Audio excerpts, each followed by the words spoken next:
Okay. Hey there, everybody. If you're logging on, this is my good friend Camron Ware. We've Hey, known each other since about what, 2008, maybe 2007, 2008. yeah, that's kind of when I got started. So, Yeah, yeah. So tell us a little bit about yourself and what you do. yeah. So, live in Dallas. I started working at a mega church in 2001, really, um, just before I got out of high school, and really just started to figure out how to use projection in events and worship services and churches and things like that. Um, Started a company in 2007 that helped a lot of people just figure out how to use video projection mapping in their rooms and their venues, and then been doing that ever since.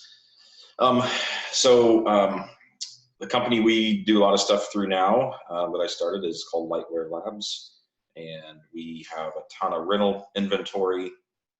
We do drill team shows, theater events, awards assemblies, parties, 4th of July, every major holiday, really, Christmas and Easter, of course.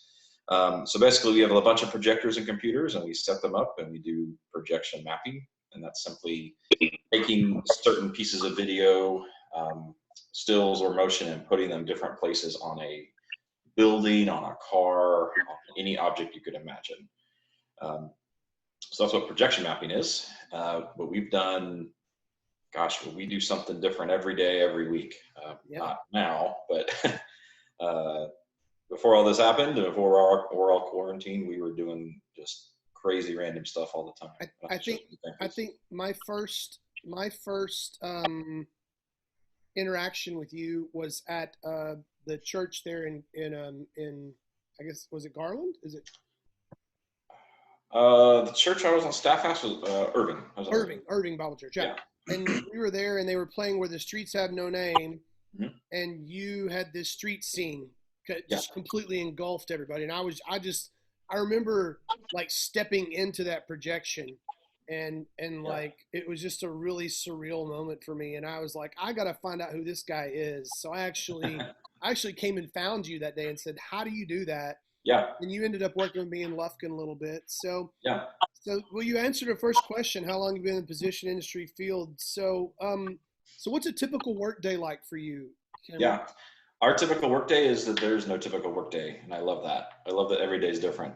Um, Typical workday, as best as I can say, would be um, you, you get up, you load up the truck with projectors and computers and cables and mounts, and you go to a school or a theater or a church or an outdoor event, and you set up, you work hard, you rig, um, you turn projectors on, and then you kind of shift from the technical setup and hanging of bolting and setting up the projectors to the digital creative content side of how to make different pieces of media and visuals work.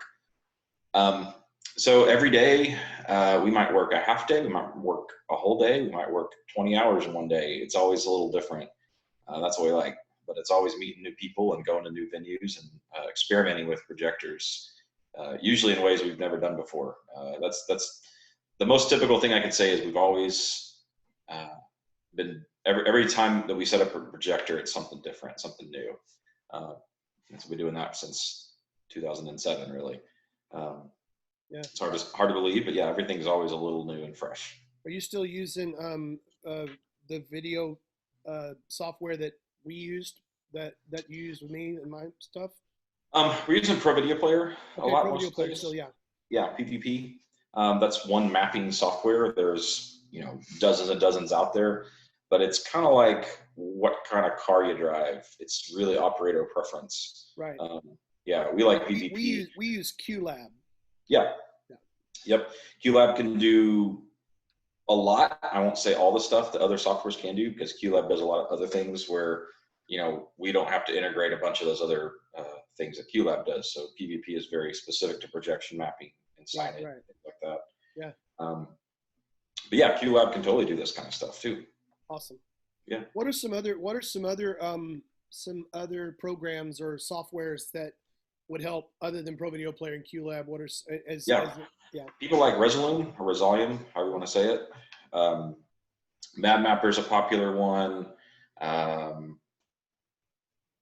there's Isadora, but that's kind of out there. Yeah. um, I would say the next fan favorites are Mad Mapper and Resolume.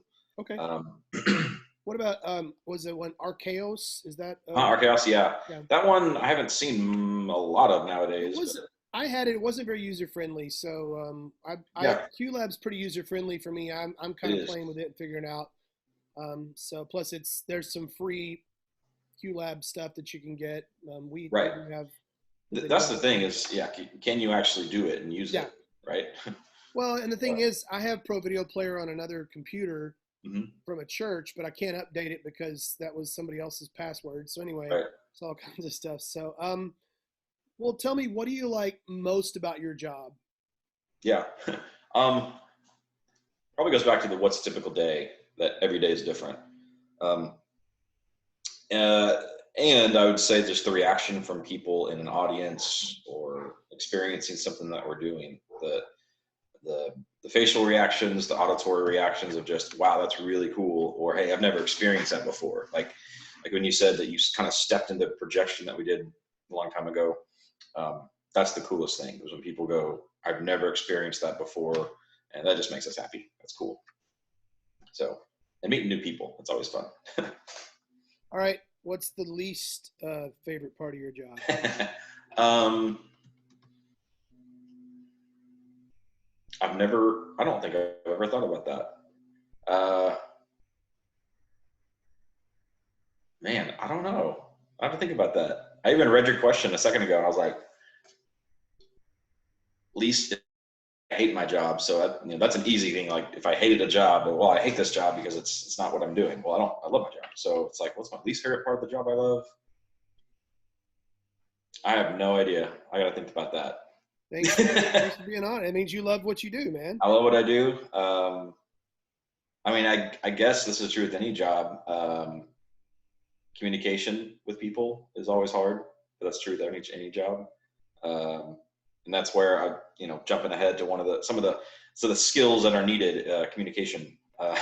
Yeah. So go into that. What type of interests, abilities, or skills would a person need to be successful with what you're doing? Yeah. Um, I went to college for like a semester and I realized this is not for me and this is a waste of my time. However, my wife puts it really wisely. She says, do whatever you need to do to not be stupid. Um, if that's go to college, go to college. If that's not, don't. But however it happens, learning good communication skills, how to be kind, just conflict resolution, all those things that aren't inherently taught if you go out and say, I want to do projection or I want to go do whatever.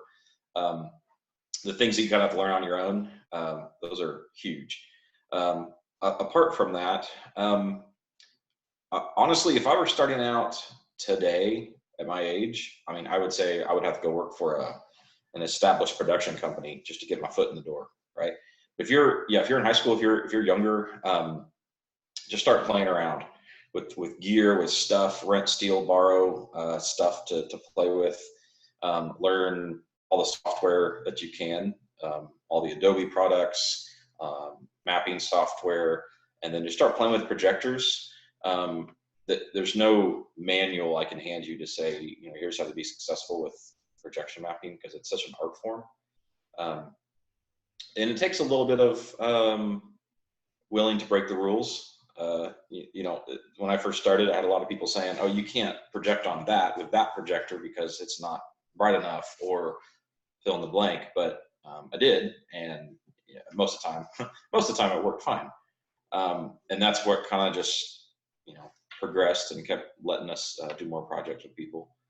So I would say the most important things: communication skills, be kind, know how to resolve conflict, and know how to talk to people. I would say just knowing how to be a good person. That's that's pretty good advice for life. So, what kind of training, education, technical knowledge, or experience is necessary for the kind of work that you do? Yeah. Technical stuff, experience, like, um, so, so much of what I do bleeds into the live event production world. So, if you really want to do this, it'd be training with people already doing it. That is the best thing I can say. Um, if you want to go to school for this, you can. That's not a problem necessarily. But 100% of the people I've talked to who have gone to school for this, they start out at the same place if you didn't go to college for this. If that makes sense. If I can say that, um, because you don't have any clout, really. You don't have any connections. Um, that's probably the biggest thing. So, but sorry, again, technical side of things, learning projector throw ratios, right? Learning what different cable types connect to different systems, like different computers, different projectors. Learning, like I said, the Adobe products, learning Adobe Photoshop and After Effects and Premiere, like those kinds of things. I mean, you can learn them online, you can learn them yourself. Those kind of things are priceless, incredibly helpful. Sorry, I keep muting myself because my dogs are barking. Oh, So yeah, I think a lot. I keep telling students, if you really want to go into this industry, that you need to apprentice with someone. You need to go work for, you know, somebody. yeah, That's the best way to do it. It's good. I mean, if you want to teach or you want to, be, I guess, boss up later, it's good to have a degree in things, especially, mhm, like if you want to learn lighting design, but there's also people you can learn lighting design from that are out in the industry. But climbing up on top of buildings and pulling cables is the best way to learn, probably. So, right. all right. So this is for my educational purposes. How do you use math, reading, Mm. writing, business, technology, science, or foreign language skills in your work? Ooh, awesome. Okay, so in school, I hated the theoretical math, like the calculus and the pre-cal and all that. I remember thinking in my head when someone said, "Yeah, calculus is theoretical math or whatever," and I was like, "And why do I have to learn it?" On the flip side, I loved geometry and physical math, and that I use every day, every job. I use geometry, trigonometry. Obviously, if multiplication, duh. Um, when you set a projector up, and when I said projector throw ratios earlier, there's multiplication things you got to know and do to say, well, if my screen is 20 foot wide and this throw ratio of a projector is X to X, then I know I need to the projector can sit between 10 feet away or 30 feet away. The projector can sit anywhere in that range. So I use that all the time. Power, knowing how much power I need. And again, that's one of those things where uh, learning it on the job with experience with people older than you, more experienced than you, know kind of more what they're doing.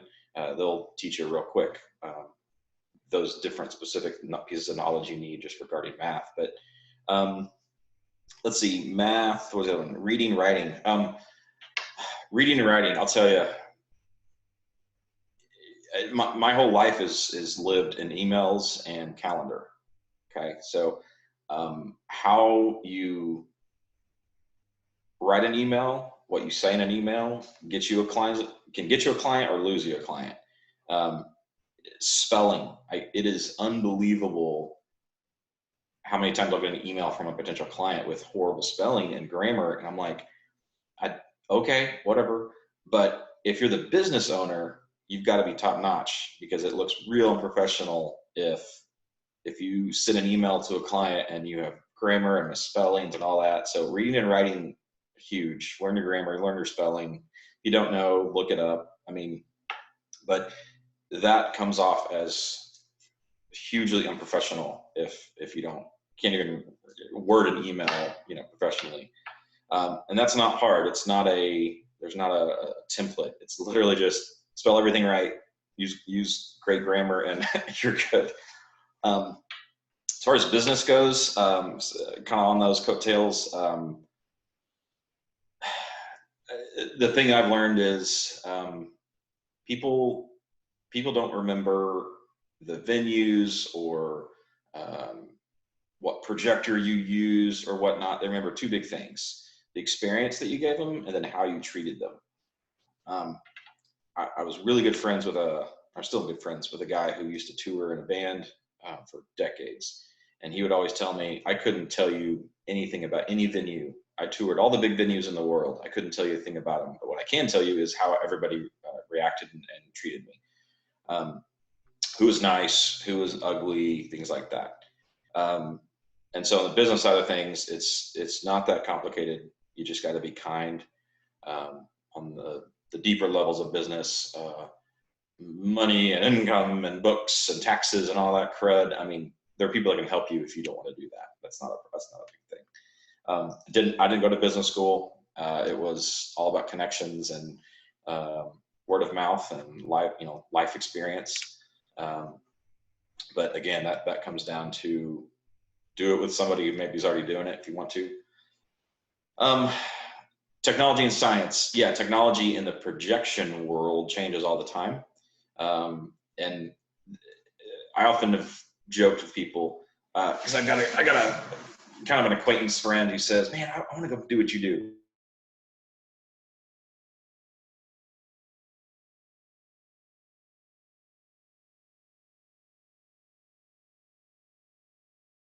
The projector groups, you got to know basic computer problem solving. Like Chuck, you were saying, Catalina is having some problems or something. You got to know how to reinstall an operating system on things to make your shows work. You got to know Photoshop, like I said. I'm a borderline carpenter sometimes. I have to build mounts and build set pieces to bolt the theater set pieces to bolt my projector to, right? You got to know electrical technology a little bit. So there's a little bit of everything that you got to know when it comes to doing projection mapping. But as far as just the technology, just projectors, computers, you got to keep up with it. I mean, computers change all the time. Projectors change all the time. What kind of signal cables, resolutions, what type of media is out there to show? All those different things that changes all the time. So it's just being aware, subscribing to newsletters or checking out websites and blogs. That's always helpful. So what you're saying is that this could be a really expensive hobby as a business. Yes, it very much so is. Yeah. Science. I mean, sure, the science part of it. How much brightness from a projector do you need in a room to overcome the existing lighting in the room? Physics. How do you not get shadows from things when you're projecting on a set piece or on people or things like that? How do you hang the projector at the right angle? Like you were saying, Chuck, about your projector, you got to, do the math to figure out how far the projector has to sit away from the cyc. So yes, that's kind of a broad answer, but yes, I use all of those things every day. I think I don't use forward language skills a whole bunch, but you could, everything else I use all the time. Awesome. So what advice would you give a student who's interested in this career? Yeah. Like I said, find an AV production company that's already doing this. We from time to time, my company will do little internships. You can come out and help out on shows, little events, things like that, see what we do. If you want to do that, you can contact me. But if you're like, I want to jump into it now and get paid, then you're going to have to go apply to some of those big AVL rental houses around the area, around your area. So you're probably going to start off as the shop guy. It's hard work. But that's what you got to do. The other thing is find a niche. If you say, you know what, I just want to project on trees. That's all I want to do. Awesome. Do it to the best of your ability. But if you really want to get started in this, you'd be working for somebody who's already doing it. So what could a student expect their money situation, their starting salary to be, Oh gosh. or what would they be likely to find as Gosh. like an entry level position? Yeah, I was thinking, even looking up that this early this morning. It's all across the board. I've had, all I can tell is from experience. Like when I was first on my first church job, which is a little different, it was like $25,000. That's not a whole lot getting out in the world. Now, back then, maybe it was, but um, I've seen entry level jobs at 30 to 35 at a rental company, just as a production house kind of thing. But like, if you want to go freelance where it's on your own, I mean, the sky's the limit. I mean, I've got two friends that work together doing not just projection mapping, but sound, lights, and video for just schools and theaters, and they make over $300,000 a year each. Now that's not that's gross. That's not net. Net is after you have to pay everything and buy gear and everything. But they didn't tell me the net after. But gross, they make a lot of money for their company, right?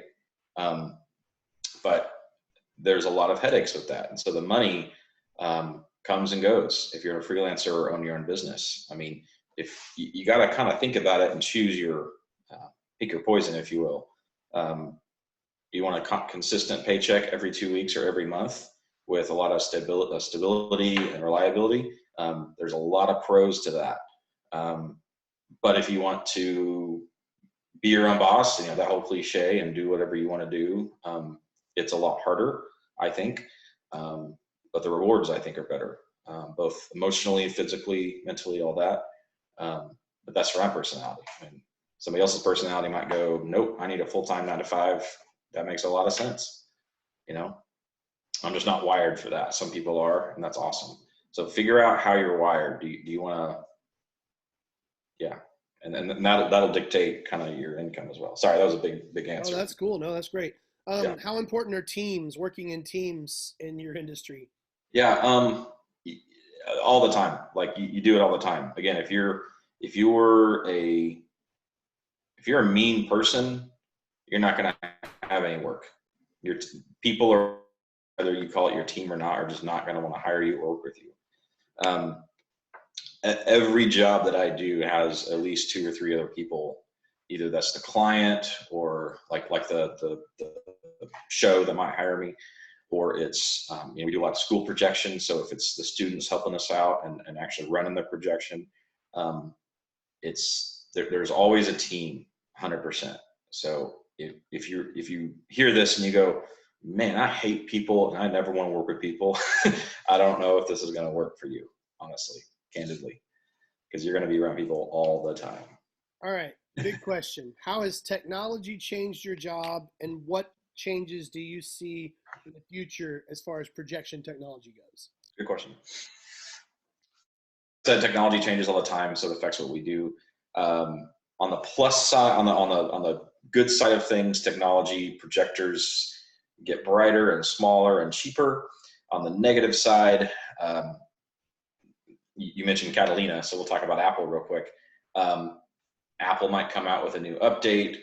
Let's say everybody updates it and it breaks something that doesn't work with our projection system. Well, we got to figure that out, right? And so it's a double-edged sword with technology. It's going to advance. It will advance. It will change. The thing with projection mapping software is it's gotten a lot easier over the years, which is really cool. Things like MadMapper you can go get a free trial of. I think most softwares actually allow you to do that. And it's just really easy to pick up. So I would say a lot of people are coming out with different types of software that you can use pretty easily on Mac or PC. What I see coming up in the future, same kind of stuff, just projectors getting cheaper and brighter and better. There isn't like a big thing that I foresee happening anytime relatively soon. But the one thing I want to get for our company is tracking technology. So you could dress an actor in a white costume and they walk on stage and the video just stays just on the actor in the white costume. Like that exists. That's super cool. I suppose my hope would be that that kind of technology would become cheaper and easier. But besides that, it's not like going from a candle to a light bulb. There's nothing that big drastic I don't see on the horizon. But the Holograms? yeah, I mean that would be cool, but I just don't know if I don't think that's anytime soon. I think projection tracking, at least for us, is our biggest thing. That's going to be the next thing Yeah, we're I know they have movable spotlights that are tracking people already. yeah, What does that that take kind of somebody out stuff. of a job though? The follow spot operator though. Um, That's the double-edged sword on that. Yeah. yeah. So what other industries or positions where's another industry or position you can work with your skill or expertise? Hmm. Um, like, I mean, it's still in the same industry, but lighting. I do a lot of lighting stuff too, kind of for fun. Um, that's a tough question. I don't know. Because I don't really want to do anything else. um, but with these types of skills, I mean, like I said, you got to know a little bit of a lot of different areas, graphic design and projectors and computer technology. Um, you got to know how to, electrical. You got to know how to power the electrical stuff up. So um, it's kind of one of those things where if you wanted to do this and you get into it and you're like, oh, I hate this. I hate that you have to do all of these things. I just really want to go be graphic designer with Photoshop or Adobe After Effects. Well, great, you've got your start kind of. So I've seen people start to do projection mapping or anything in AVL, audiovisual lights, production companies, and they realize they hate it, but they found one little aspect of it they loved, and they just pursued that. So yeah, what other industries? Graphic design, photography, maybe. That's kind of out there in what I'm doing, but maybe.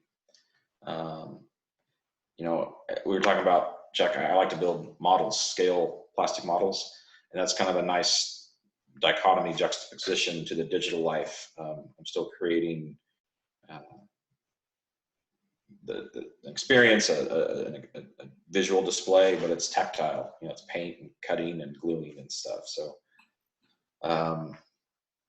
yeah, I hope that makes sense. Does that Completely. Makes kind of sense help?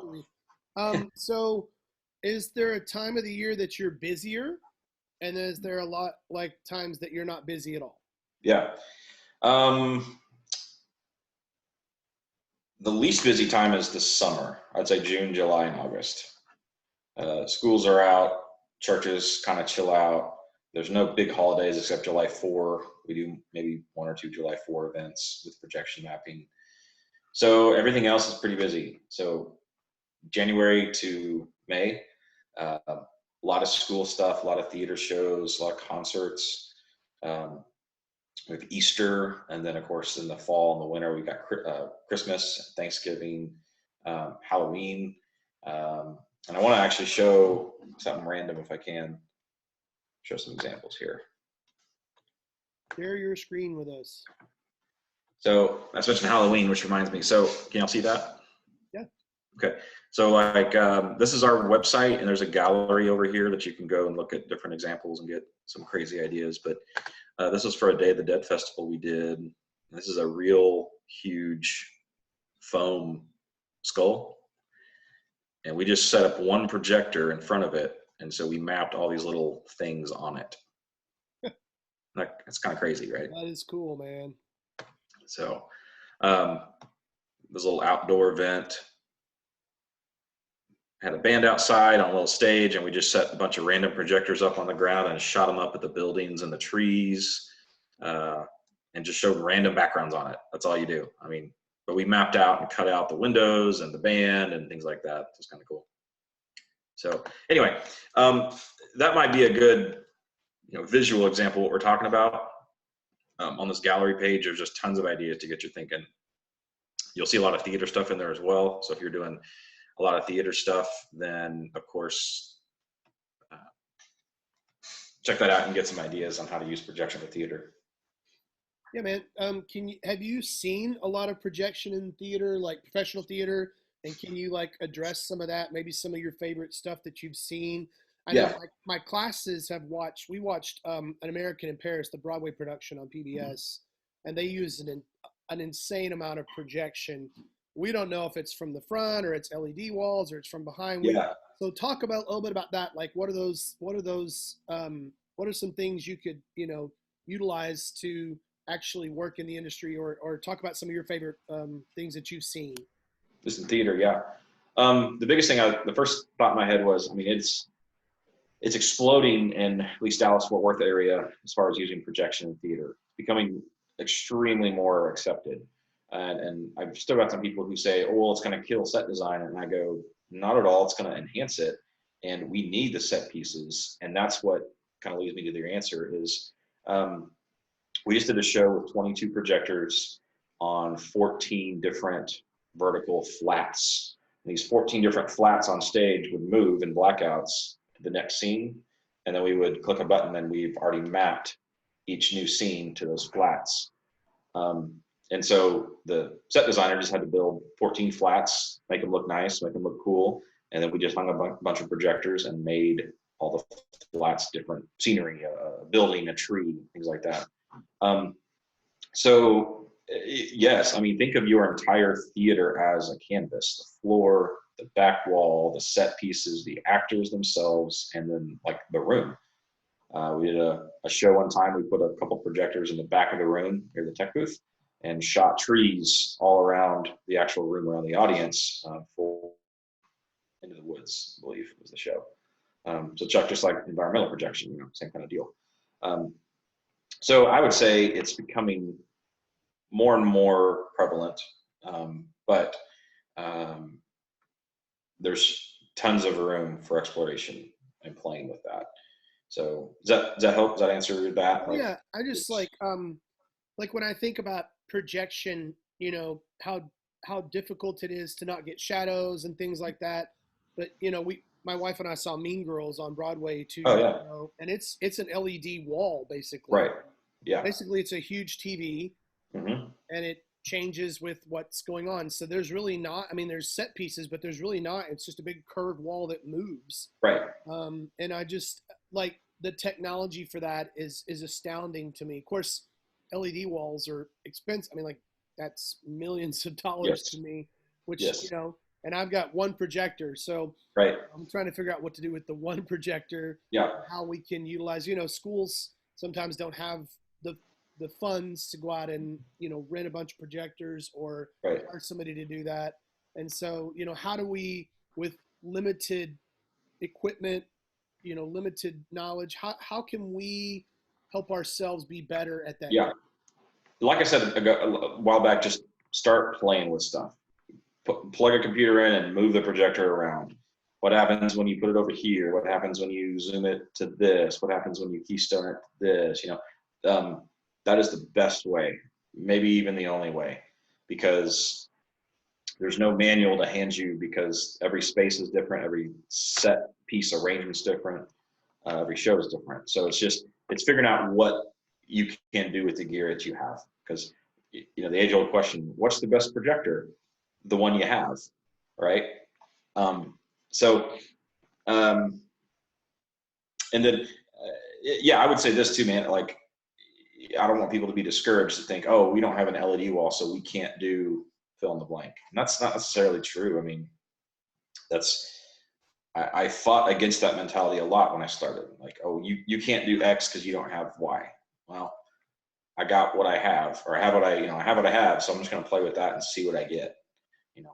So in some ways, it's kind of better to be, at least I call myself, I was too dumb to know what wasn't possible.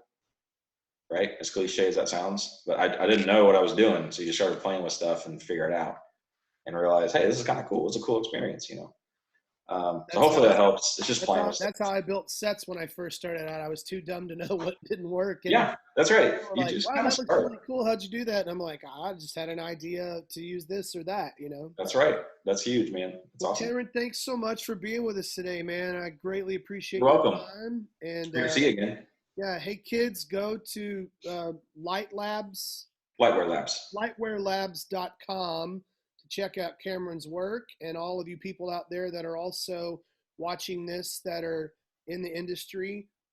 Maybe when this quarantine's over, Austin ISD can bring Cameron in and he can show us his magic in one of our spaces, and we'd like that a lot. I know he does a lot of work with Wiley ISD Mm-hmm. and with some schools up there in the Dallas-Fort Worth area and theater troops. So again, thank you for your time, and Welcome, man. Thank you. man, greatly appreciate it. And we had one student show up. Let me see if, hey, Carson, do you have any questions? Sorry, can you hear me? Yeah. Yeah.